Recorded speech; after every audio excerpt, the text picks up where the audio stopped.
Naganda na pala na aking palayan, nabidyohan niya at maipost sa Facebook. Saan man nakikita kong sira din sa aking palayan? Malang aking paano din, ni bagos gagantin lang. Sino kaya yun sa pabarangay?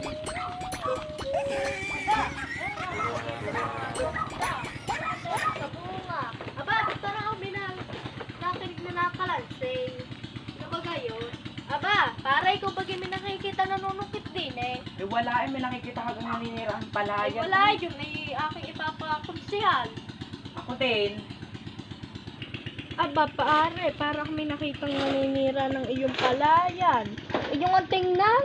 Ikaw pala ang naninira ng aking mga palay diyan.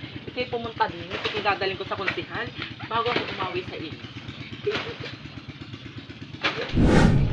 Dadalhin kita sa kunsihan. Ano, pare ko ikay nasaktan. Mari para may nangunguha ng isang sagingan at sabay na tayong magdedemanda. Nakita na din ako. Nakita ko.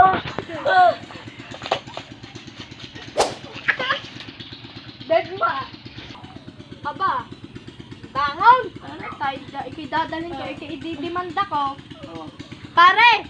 Tayo na magdemanda. At ari... Kung ka diyan, huwag kang parte-arte, dadaling at dedemanda kita. Tara Mari, sabay na natin yung dalhin. Walang ina-inarte ha.